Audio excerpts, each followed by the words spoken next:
Assalamualaikum warahmatullahi wabarakatuh. Salam sejahtera untuk kita semua. Pada perkuliahan minggu ini, kami dari kelompok 2 pada mata kuliah perilaku organisasi akan mempresentasikan dan menjelaskan mengenai perbedaan individu dalam kelompok yang dapat mempengaruhi performasi individu maupun kelompok. Sebelumnya, perkenalkan anggota kelompok 2, saya sendiri Rosi Sriwahyuni, Mary Eka Putri, Dinda Permata Bunda, Hendri Tiawarman, dan Faris El Habib. Langsung saja, perilaku organisasi merupakan sebuah disiplin ilmu yang mempelajari perilaku individu dan tingkat kelompok dalam organisasi serta dampak terhadap kinerja, baik kinerja organisasi, kelompok, maupun individual. Perilaku organisasi juga dikenal sebagai studi tentang organisasi. Studi tersebut merupakan bidang telaah akademik yang mempelajari organisasi dengan memanfaatkan metode-metode terkait dengan ilmu pengetahuan seperti sosiologi, ekonomi, ilmu politik, antropologi, serta psikologi. Disiplin lain yang terkait dengan ilmu pengetahuan tentang sumber daya manusia serta psikologi industri. Dan salah satu faktor yang mempengaruhi kinerja adalah karakteristik biografis. Karakteristik biografis ini merupakan karakteristik perseorangan seperti usia, gender, ras, masa kerja yang dapat diperoleh seseorang dengan mudah dan objektif dari arsip pribadi seseorang. Baiklah, selanjutnya akan dijelaskan lebih rinci oleh rekan-rekan saya mengenai perbedaan individu dalam organisasi yang dapat mempengaruhi performasi individu maupun organisasi. Ciri-ciri biografis. Yang pertama yaitu usia. Produktivitas menurun seiring bertambahnya usia. Keterampilan seseorang individu, khususnya kecepatan, kelincahan, kekuatan, dan kondisi akan berkurang. Namun, seiring para pekerja semakin tua, mereka lebih sedikit peluang alternatif pekerjaan. Selain itu, para pekerja yang lebih tua berkemungkinan lebih rendah untuk mengundurkan diri dibandingkan dengan para pekerja yang lebih muda. Karena pada masa pengabdian mereka yang panjang cenderung memberikan mereka tingkat gaji yang lebih tinggi atau tunjangan yang lebih tinggi sehingga membuat mereka lebih bersemangat dalam bekerja dan mencapai tujuan suatu organisasi. Yang kedua yaitu jenis kelamin. Ada yang berpendapat bahwa tidak ada perbedaan yang signifikan antara pria dan wanita, karena setiap orang mempunyai kemampuan dan pengalaman masing-masing dalam mencegah permasalahan dan keterampilan analisis. Yang ketiga yaitu status perkawinan. Status perkawinan biasanya akan menentukan rasa tanggung jawab seseorang karyawan terhadap pekerjaan yang menjadi tanggung jawabnya. Pekerjaan mempunyai nilai penting dan berharga karena mempunyai tanggung jawab untuk kehidupan anggota keluarganya. Pada umumnya, karyawan yang sudah menikah akan merasa puas dengan pekerjaannya dibandingkan yang belum menikah. Yang keempat yaitu masa kerja. Masa kerja menentukan pengalaman yang dimiliki karyawan dan semakin banyak pengalaman, idealnya semakin tinggi prestasi yang dicapai. Sehingga sering masa kerja dijadikan pertimbangan dalam rekrutmen karyawan baru dan sebagai dasar sistem pengkajian atau reward. Masa kerja ternyata konsisten hubungan secara negatif dengan keluar masuknya karyawan dan ditentukan sebagai salah satu dari peramal tunggal terbaik atas pemutaran atau keluar masuknya karyawan. Riset yang menghubungkan masa kerja dengan kemungkinan sangatlah belak-belakan. Secara konsisten, studi menunjukkan bahwa senioritas berkaitan negatif dengan kemungkinan. Memang baik dalam seringnya absen walaupun dalam totalnya hari yang hilang pada saat bekerja.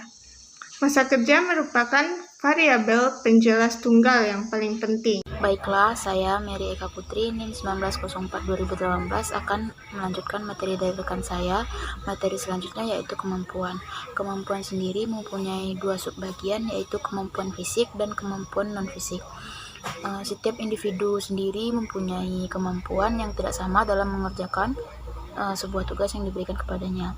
Seluruh kemampuan individu secara holistik mencakup kemampuan fisik dan kemampuan non-fisik. Yang pertama adalah kemampuan fisik. Kemampuan fisik mempunyai kontribusi besar pada pekerjaan yang menuntut stamina fisik prima, kecekatan tangan, kekuatan sebagai dasar kapabilitas fisik seorang karyawan. Ada 9 kemampuan fisik dasar, yaitu kekuatan dinamis, kekuatan tubuh, kekuatan statis, kekuatan dan keluasan action, keluasan dinamis, koordinasi tubuh, keseimbangan dan stamina, yang masing-masing individu sendiri itu berbeda dalam hal sejauh mana kemampuan tersebut dimanfaatkan atau dipakai secara optimal. Yang kedua ada kemampuan non-fisik. Kemampuan fisik mencakup kemampuan intelijensi atau intellectual quotient atau IQ, kemampuan emosional atau emotional quotient EQ, kemampuan spiritual atau spiritual quotient atau SQ. Sekian materi dari saya, akan dilanjutkan oleh rekan saya. Baiklah, saya akan melanjutkan materi yang akan saya jelaskan, yaitu kepribadian. Kepribadian itu sendiri adalah himpunan karakteristik dan kecenderungan yang stabil serta menentukan sifat atau karakteristik umum seseorang dan merupakan perbedaan dalam perilaku seseorang. Hal ini tentu saja sering dalam bentuk sifat-sifat dapat diukur dan diperlihatkan oleh seseorang. Kepribadian seseorang secara umum dibagi menjadi 2 kelompok, yaitu kepribadian introvert dan kepribadian ekstrovert. Adapun karakteristik seseorang dibagi menjadi individu type A dan individu type B. Kepribadian juga dipengaruhi oleh faktor-faktor determinasi sebagai berikut. Faktor-faktor determinasi tersebut ada 3, yaitu pertama keturunan, lingkungan, dan yang ketiga situasi. Yang pertama yaitu keturunan. Keturunan merujuk apapun faktor-faktor yang bersifat genetikal yang ditentukan pada saat pembuahan. Hal ini dapat ditunjukkan oleh sosok fisik, daya tarik wajah, jenis kelamin, temperamen, komposisi otot, dan refleks. Semua itu merupakan karakteristik yang umumnya dianggap sebagai besar dipengaruhi oleh seseorang. Yang kedua, lingkungan. Lingkungan berpengaruh sangat signifikan dalam membentuk watak dan kepribadian seseorang. Lingkungan di mana seseorang dibesarkan, dididik, dan berkeluarga, serta lingkungan kerja yang menjadi suatu budaya kerja norma-norma di antara keluarga, teman-teman, dan kelompok sosial sangat menentukan kepribadian seseorang. Dan yang ketiga itu situasi. Situasi merupakan kepribadian seseorang walaupun pada umumnya sudah mantap, konsisten dan stabil, masih akan berubah dalam situasi yang berbeda. Tuntunan yang berbeda dari situasi yang berbeda akan memunculkan aspek-aspek berlainan dari kepribadian seseorang. Maka oleh sebab itu kemampuan dalam manajemen masalah dengan situasi yang berlainan akan membutuhkan manajemen diri yang berbeda pula. Baiklah, sekian dari penyampaian materi saya. Akan dilanjutkan oleh rekan saya. Assalamualaikum warahmatullahi wabarakatuh. Perkenalkan, nama saya Hendri Tiawarman, NIM 19042063. Baiklah, di sini saya akan melanjutkan materi mengenai perbedaan individu dalam organisasi yang dapat mempengaruhi performansi individu maupun organisasi pada ras, etnis, disabilitas, dan agama. Seperti yang kita ketahui, sumber daya manusia merupakan sumber daya vital dalam organisasi karena manusia mempunyai potensi kekuatan yang tidak terduga sebab memiliki daya cipta dan karya. Sumber daya manusia akan menentukan tercapainya tujuan organisasi berupa keberlangsungan organisasi dalam pencapaian tujuan. Tujuan umum yang ingin dicapai organisasi adalah bagaimana agar operasional atau proses dalam pencapaian tujuan efektif dan efisiennya sebuah organisasi sangat tergantung dengan faktor pemimpin. Hal ini disebabkan karena seorang pemimpin akan menentukan manajemen organisasi untuk merencanakan, mengorganisasikan, serta menggerakkan dan melakukan pengawasan sumber daya yang mereka miliki secara lebih tepat dan berhasil. Selanjutnya yaitu menurut Martoyo pada tahun 2000 yang mengatakan pemimpin adalah inti dari manajemen. Ini berarti bahwa manajemen akan mencapai sasarannya apabila ada kepemimpinan. Pemimpin adalah seorang yang memiliki kemampuan untuk mempengaruhi orang lain ataupun kelompok. Menurut Koch, pada tahun 1991, organisasi multikultur ditentukan oleh 6 dimensi, yaitu akulturasi, integrasi struktural, integrasi formal, bias kultural, identifikasi organisasional, dan yang terakhir itu konflik antar kelompok. Baiklah, di sini akan kita bahas satu-satu. Yang pertama yaitu akulturasi, yaitu metode untuk memadukan kelompok dominan dan minoritas agar dapat beradaptasi satu dengan yang lainnya, serta mengatasi perbedaan-perbedaan budaya yang ada di antara mereka. Yang kedua yaitu ada integrasi struktural, yaitu mengetahui profil ataupun keadaan budaya anggota-anggota organisasi, seperti perekrutan dan penempatan kerja. Yang ketiga, integrasi formal, yaitu mengenali hubungan-hubungan penting yang berkaitan dengan kegiatan yang sering terjadi atau dilaksanakan di luar jam kerja formal, bertujuan untuk mengetahui sejauh mana kelompok minoritas dilibatkan dalam jaringan informal atau di luar jam kerja formal. Yang keempat yaitu bias kultural, yaitu terdapat dua komponen bias kultural, yaitu kecurigaan atau prasangka terhadap anggota-anggota organisasi lain berdasarkan pada identitas budaya. Sedangkan yang kedua yaitu adanya diskriminasi terhadap anggota-anggota dari kelompok minoritas. Yang kelima yaitu identifikasi organisasional, berkaitan dengan perasaan memiliki kesetiaan dan komitmen para anggota terhadap organisasi. Yang keenam yaitu yang terakhir yaitu konflik antar kelompok, yang berkaitan dengan perselisihan, ketegangan, pertentangan antar kelompok budaya yang terdapat dalam organisasi.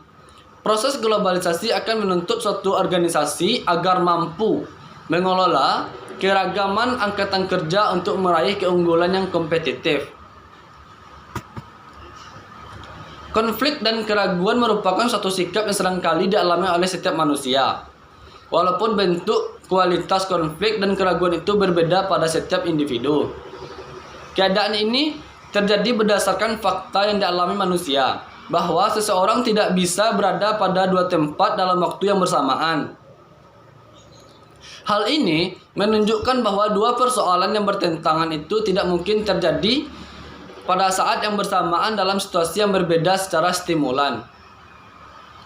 Contohnya, agama pada suatu waktu memproklamirkan perdamaian, keselamatan, persatuan, dan persaudaraan. Namun, pada waktu yang lain menampakkan dirinya sebagai suatu yang dianggap menyebar konflik. Bahkan, tidak jarang seperti dicatat dalam sejarah bahwa konflik dapat menimbulkan keraguan, perselisihan, dan perpecahan dalam masyarakat. Selanjutnya, cara mengatasi perbedaan individu itu sendiri adalah dengan mendengarkan simpati dan menanggapi secara positif pikiran anggota organisasi dan membuat hubungan yang saling percaya. Yang kedua, membantu anggota organisasi dengan pendekatan verbal dan nonverbal. Yang ketiga, membantu anggota organisasi tanpa harus mendominasi atau mengambil alih tugas mereka. Selanjutnya yaitu menerima perasaan anggota organisasi sebagaimana adanya atau menerimanya perbedaan dengan penuh perhatian. Menangani anggota organisasi dengan memberi rasa aman, penuh perhatian, bantuan, dan mungkin memberi beberapa alternatif pemecahan lainnya. Baiklah, itulah materi yang dapat saya sampaikan. Saya kembalikan kepada moderator. Sekian dan terima kasih. Baik, itulah penjelasan dari kami mengenai perbedaan individu dalam organisasi yang dapat mempengaruhi performasi individu maupun organisasi. Jadi dapat disimpulkan bahwa suatu organisasi akan dapat ditemukan individu-individu yang berbeda di dalamnya.